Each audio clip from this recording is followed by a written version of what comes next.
Okay, I'm about to start my most ambitious video. Why is it ambitious? Because I got a whole table load of Edison Sapphire reproducers here, and we're going to go through each one. And I think I've got almost every single reproducer in the Sapphire line right from the beginning. So this is going to take a little bit of work, so strap yourself in. Let's get started. Okay, Edison's first wax cylinder machine was the perfected phonograph in late 1880s. So probably, I think it was 1888, he finished the perfected machine. And that machine was an experimental machine. He had it taken over in 1888 or 1889 to England to demonstrate it, and he demonstrated it a number of times in the United States. And it was still an experimental machine, meaning the reproducer and the recorder that went with it were unique to each machine because they were constantly upgrading it and adapting it and trying to figure out a better way of doing it. And that first machine had what's called a spectacle carriage, meaning it had two places, one to put a reproducer and one to put a recorder. And then you shifted the recorder or the reproducer into place depending on what you're trying to do. Those are extremely rare. The earliest one I have is really the next model, which is a Class M machine in a mahogany cabinet. And the reproducer I have is this one here, and I'll show you in a minute. It's quite unique. At the time, they weren't calling them reproducers. They were calling them speakers. The very earliest ones had a steel stylus, and then they went to a sapphire stylus. Remember, the early ones were experimental, and they were still trying to figure out the compound of the wax they were going to use and how the diaphragm was built and what kind of diaphragm they were going to use. The first ones had this little tab on it. That was so that you can adjust it to align the playing stylus into the groove, which was a problem because if you didn't get it right, it meant your reproducer was probably riding a little bit on the edge of the groove and ruining the record. So the earliest ones didn't have a lot of sideways or lateral movement. So when it comes to reproducers, there are really three types.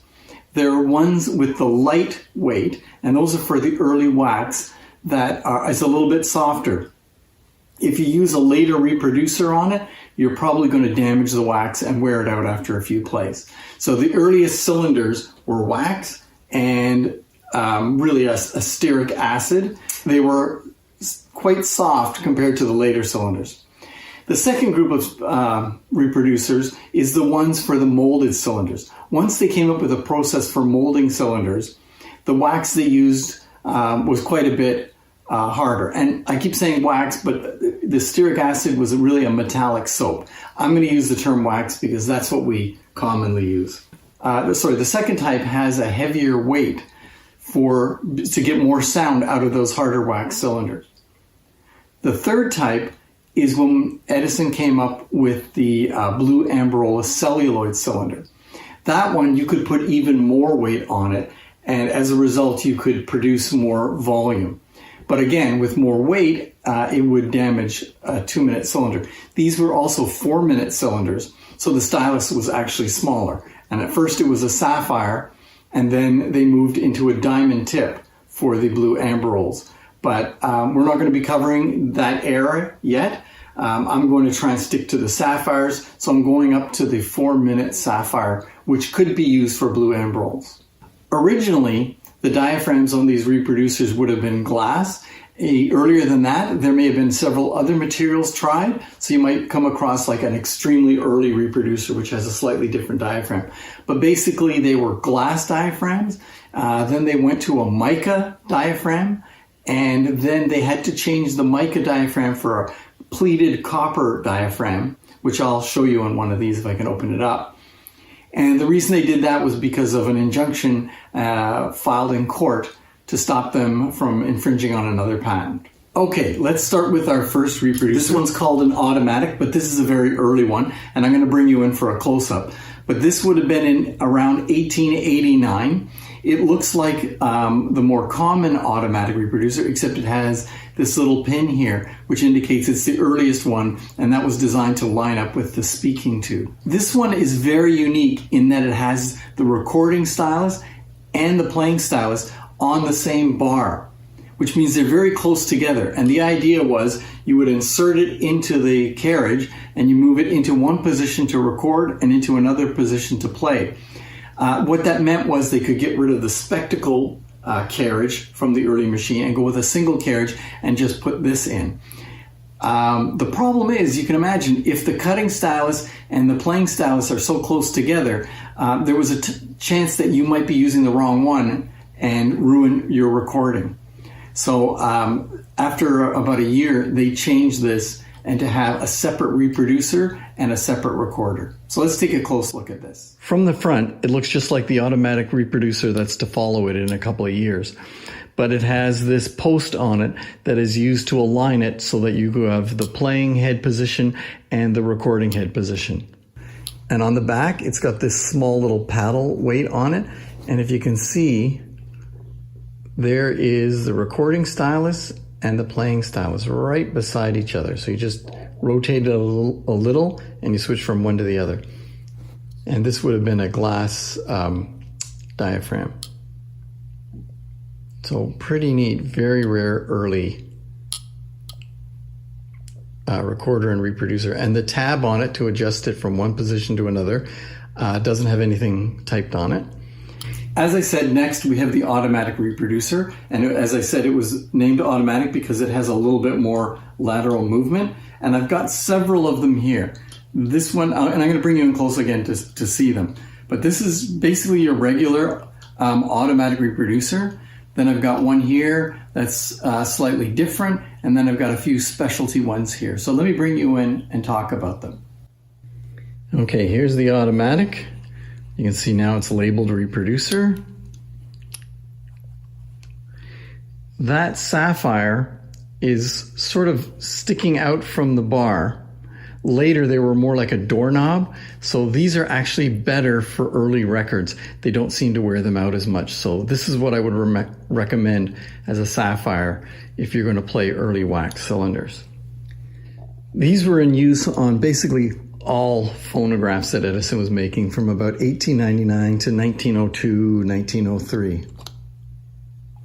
One of the things you can do is this can be loosened. There's a knurled top here, and you can loosen this, and actually the idea was you could tune it. Sometimes the undulations on the cylinder were really deep, meaning it was a loud recording. The glass diaphragm might blast or make a bit of a distorted sound. So you could actually loosen this and adapt it to play different types of cylinders.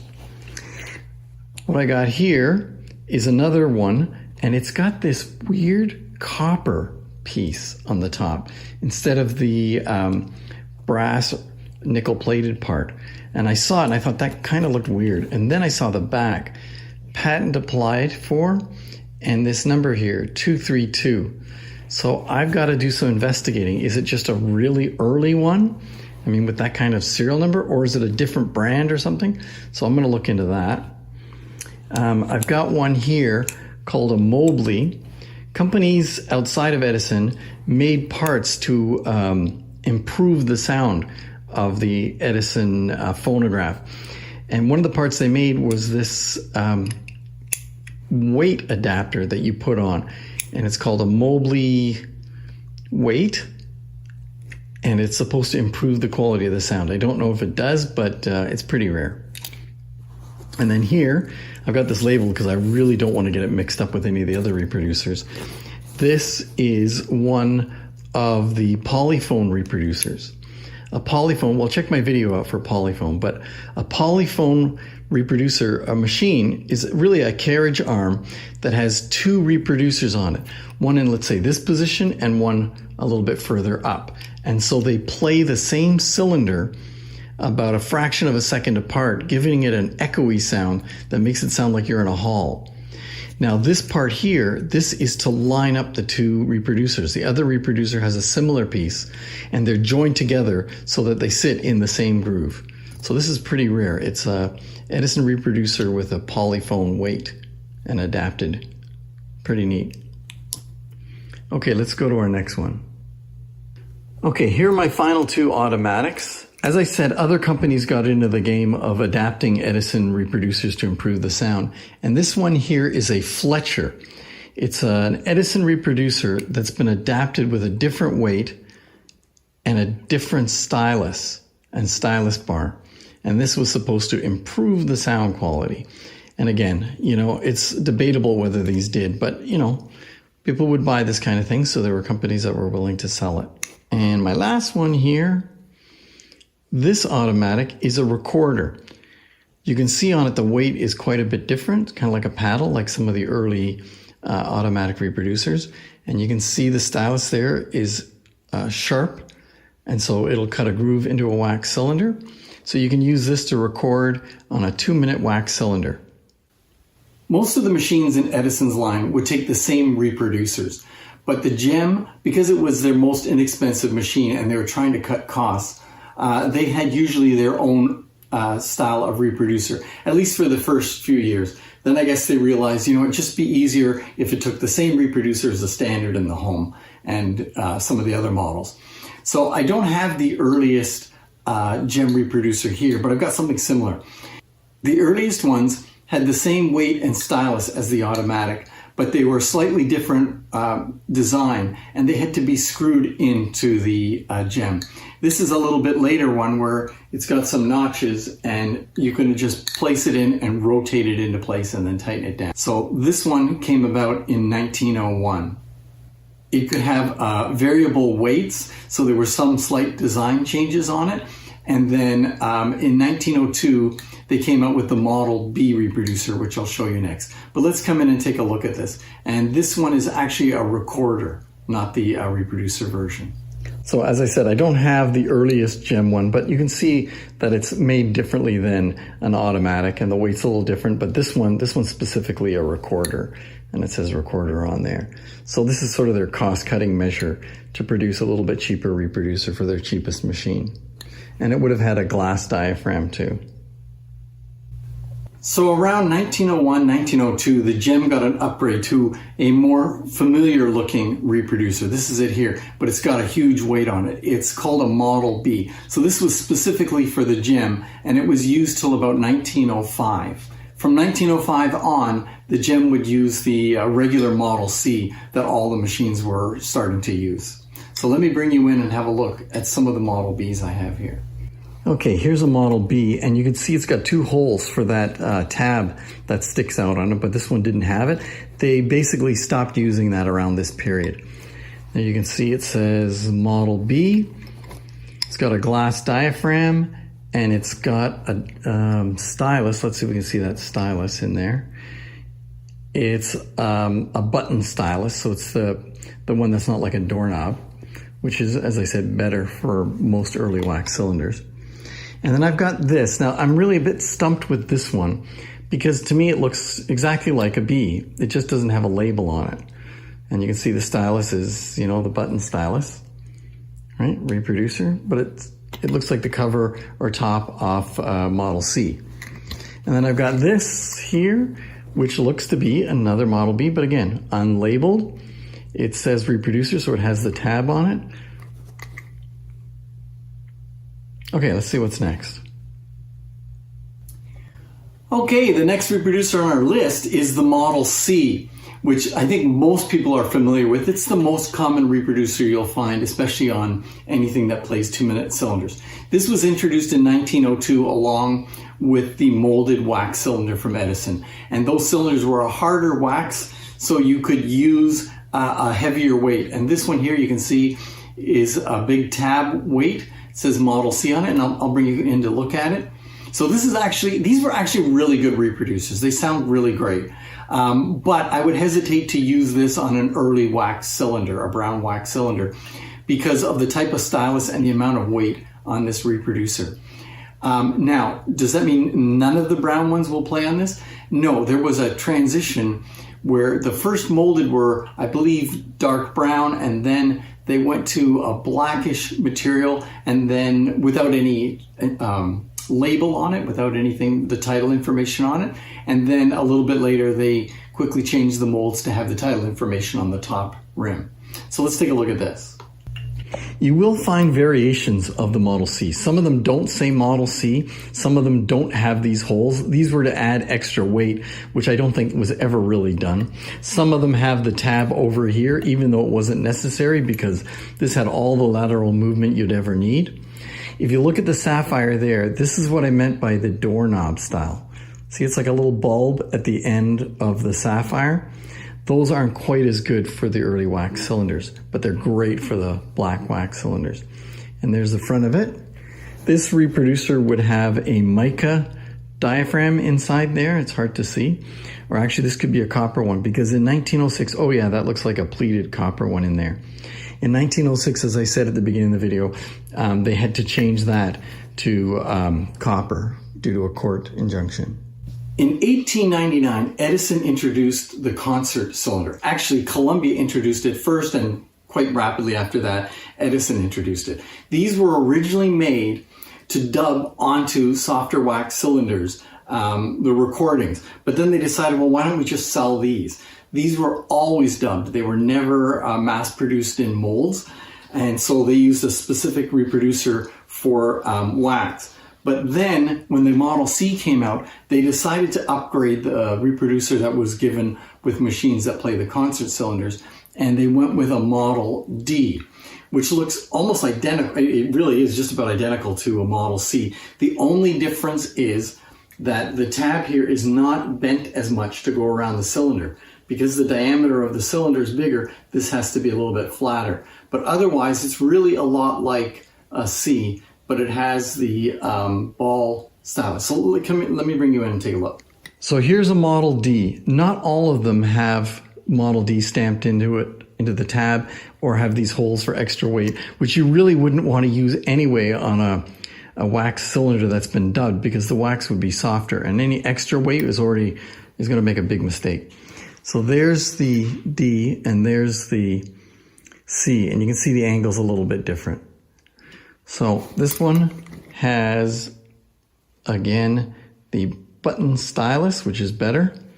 This would have been a mica diaphragm, and these might have, I think it might be possible to find one with a copper diaphragm, but basically these machines went out of style within a few years anyway. With the introduction of the black amberol cylinder, which was a wax cylinder, very hard wax, but instead of 100 turns per inch, it had 200.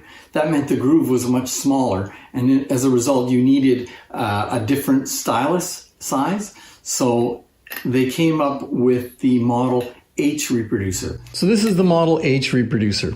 Now, some of them just say Model H, some say Model H 4 minute, and some I think may say nothing, but I don't think they ever made any like that. Because they were worried that people would buy a conversion kit and adapt their machine to play now the new 4-minute records and also continue to play the old 2-minute records. Which meant if you put this reproducer in accidentally and played a 2-minute cylinder, the smaller stylus would ruin the groove of the cylinder. So they wanted to make sure you were well aware this is for 4-minute records.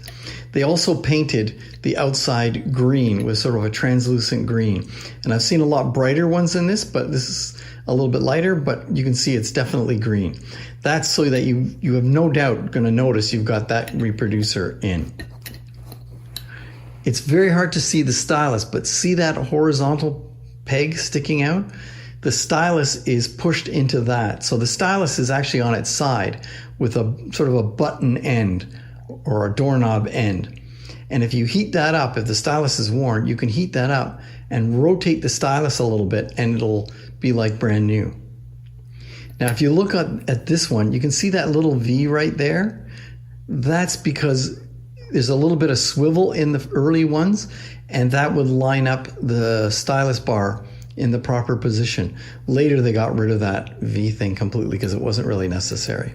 The Model H was also used on the ICS language cylinders, and I believe an early Ambrola 30. So they cut the tab off it, and they cut a hole in here so that they could use it like this. This ring on it is to allow it to fit in a larger carriage, and then the adapter here to go straight to the horn.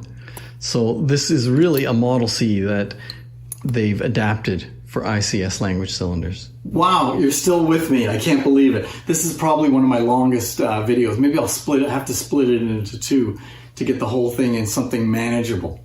Anyway, what do I got next? Well, I've got a Model J. This is one you will not see very often. This reproducer was designed for concert machines that have been retrofitted with a mechanism to allow it to play 2-minute or regular 2-inch records, 4-minute records. So this would have been used on a concert machine adapted to play regular size 4-minute records. So it's quite rare. So let me bring you in and take a look. Okay, here's our J reproducer. You can see it's got a smaller tab. It says 4 minutes to remind you that you shouldn't use it on a 2-minute machine. And the stylus bar and stylus is the same as the Model H reproducer. And then there's a little bit of something here that's different. See that slot there? On the regular reproducers, you don't have that. This was to allow it a little bit greater movement than the regular H or C reproducers. And that's a feature that was actually found on the Model D also. I didn't mention it when I showed the Model D, but some of them have that. So this came out in 1909, and you could change your obsolete 2-minute concert machine into something more functional, a 4-minute machine to play regular size 2-inch cylinders that are 4 minutes long. But you know what? It was obsolete by 1911, so it only lasted a few years. That brings us to the Model K reproducer. This one's fairly sought after because it has the ability to play both the 2 and 4-minute cylinders on one reproducer. So they sell nowadays for about twice what a C and an H would sell for. So it's a combination of both those reproducers. It's a pretty good deal because you have one and you just have to switch it from one to the other. So let's take a look at it. Okay, here's our combination K. And as you can see, there are 2 stylus bars on there. One of them here, that one looks like an H, so that's the 4-minute. And this one looks like a C, so that's our 2-minute. And what I do is I rotate. Now the 4-minute is in the correct position. And I rotate. Now the 2-minute is in the correct position. And now I rotate it in between. That's the best position to leave it to store it, because you're less likely to break one of the styli if you put it down incorrectly like this. So that's the combination K. So the combination Model K reproducer was specifically designed for the 2 and 4-minute fireside machine and also for the 2 and 4-minute gem. Now the next reproducer on my list is the Model N. The Model N reproducer is really the first one of a different size. The Model K is really the last version of the C style or C size reproducer. Now they've moved into bigger reproducers. A bigger diaphragm will give you a little bit more volume and a little bit better sound. So this is like an enlarged Model C reproducer. It was meant for 4 minutes, and in order to accommodate the larger size, the carriage on the machine had to be a little bit larger. And sometimes you see a late model Edison gem, the maroon gem, the last version, had a bigger carriage for this kind of reproducer. So let's take a look at it. Okay, here's the N. This is an earlier version of the N because the tab here is really an H, or a tab from an H. The stylus is the same as the H. Later they changed the shape of this tab, so that's how you can tell the earlier from the later ones. There's our diaphragm, which looks to be a pleated copper. One thing you'll notice on this reproducer is there's a spring there. That spring in the middle, just on the stylus bar, is there to help keep the stylus from jumping from one groove to another. For some reason, these had a problem with skipping grooves. It could be because the amplification was so big on that diaphragm that it made the needle jump out of the groove. But I'm not quite certain about that, but that's what the problem they were trying to solve with that spring. So I talked about the N, but 2 of the reproducers I don't have here are the O and the Q, and they're basically an N with a that have been modified to play 2 and 4-minute cylinders. So they're sort of a combination N. The next one I've got here, and I'm a little bit out of order, but I'll explain that in a second, is the Model R 4-minute reproducer. The Model R came out in 1911, and basically what it was to bring the larger diaphragm and better quality sounding reproducer to owners who still had early machines with this smaller carriage. So this is like a a Model H reproducer. It fits in the same carriage as a Model H, but it's got the larger outside diaphragm sitting above the reproducer. And they look kind of weird, but they do sound better. So it was an improvement, but you rarely see these because I think at this time things were starting to change and people were buying inside horn machines. Okay, here's the Model R. You can see it's quite a bit bigger when you look at the size compared to the tab from an H. It's got the same Sapphire as an H. It fits right in that same groove. Now, along with a lot of the other new reproducers of this time, it was skipping grooves. They would jump out. So this was changed later to have that same sort of spring mechanism as some of the other reproducers I showed you that had it. Another reproducer that I don't have is the S. Basically, it's a Model R, but like a K, it has a swivel mechanism to play 2 and 4 minute records. So it's really the same thing. The next reproducer I'm going to show you is the Model L. Now this came out before the R, or around the same time. But this is slightly different. These are all made for machines where the carriage traverses the cylinder and moves along the cylinder. This one was when they came up with machines where the reproducer was stationary and the mandrel was moved underneath the reproducer. So there's several models like this, and this is one of them, the L. This would have been used on the Ambrola 1, and it was also the type of reproducer that was used on the Opera, which also had a stationary reproducer. So this one is anodized bronze, which is really nice. A really good look that was popular back then. And you can see it's got the spring inside, so it probably, these were susceptible to the same problem as some of the others I mentioned, where it was jumping grooves, so they had to make some changes to it. Now, other than this, the L, there is a reproducer called the M, which I don't have here. And that one has a tab sticking out over here that you can rotate to play 2 or 4 minutes. So there's a stylus bar over here that flips over and switches from a 2-minute Sapphire to a 4-minute Sapphire. So that's basically this one, but a little bit different. This original L would have come out in 1909. On the earlier reproducers, you had to lift the entire reproducer off the record to be able to take the record on and off. But this one, there's a little lever and it pushes this up and lifts just the tab up and lowers the stylus back down.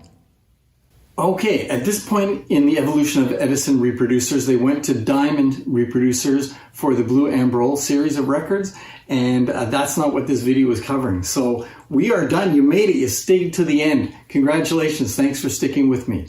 Check out other videos I have in my series of machines, and I'm also going to be making a series of videos on each different type of cylinder record made. I should also mention, I just had my most recent book published, the Cylinder Record Compendium, all about cylinder records. So if there's any type of cylinder record you're interested in, I think this might be the book for you. Thanks very much.